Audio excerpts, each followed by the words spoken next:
এই গরমে আপনার সব ক্লান্তি দূর করবে এই শরবত। আমার ইউটিউব চ্যানেলে সকলকে স্বাগত। আজকে আমি তৈরি করব এমন একটি শরবত যেটা খেলে শরীরে আনবে শক্তি আর মনে আনবে শান্তি। কথা বলতে বলতে মনে পড়ে গেল ছোটবেলার কথা। আমার বাবা বলতেন, বিশেষ করে পরীক্ষার আগে আদা জল খেয়ে পড়াশোনা করো। তখন বুঝিনি কথাটার গুরুত্ব, ভেবেছি প্রবাদ বাক্য। আজকে বুঝেছি বাবার কথার গুরুত্ব আর আদার গুরুত্ব। আদা শরীরে অনেক ইমিউনিটি তৈরি করে, তাই আজকে আমি আদা আর আখের গুড় দিয়ে শরবত তৈরি করব। আদা আখের গুড়ের শরবত তৈরি করতে লাগছে আখের গুড়, আদা, কয়েকটা গোলমরিচ, বিট নুন আর জল তো লাগছে। আদাটা আমি ধুয়ে রেখেছিলাম, একটু ছোট ছোট করে টুকরো করব। টুকরো করে আমি মিক্সিতে দিয়ে পেস্ট করে নেব। আমি অল্প একটু আদা টুকরো করে নিয়েছি, মিক্সিতে পেস্ট করব। আর 8-10টা গোলমরিচ এই পেস্ট করে নেব, আর একটু নুন দেব।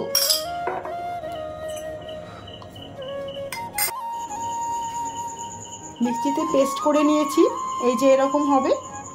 এবার আমি এই পাত্রটায় গুড় দিয়ে মিশিয়ে নেব সব।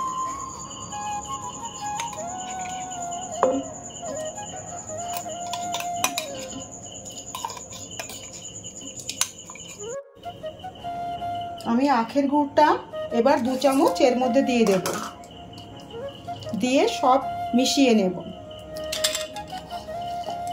2 গ্লাসের জন্য 2 চামচ নিলেই হবে। যে যেমন মিষ্টি খায় একটু কম বেশি করে নিতে হবে। আর একটু নুন দেব, নুন একটু দিয়েছি, আর একটুখানি দেব। দিয়ে এবার জল দিয়ে, ঠান্ডা জল ফ্রিজের, এগুলো ঠান্ডা জলটা দিয়ে আমি ভালো করে মিশিয়ে নেব।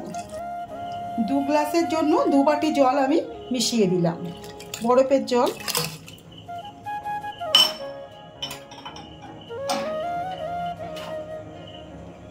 আর এটা দিয়ে আমি ভালো করে মিশিয়ে নেব।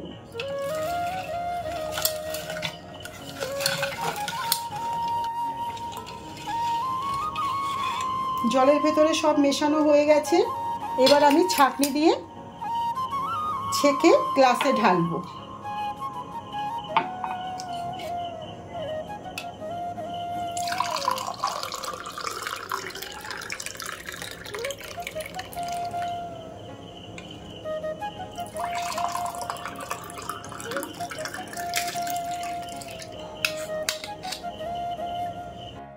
এই গরমে আপনার সব ক্লান্তি দূর করবে এই শরবত।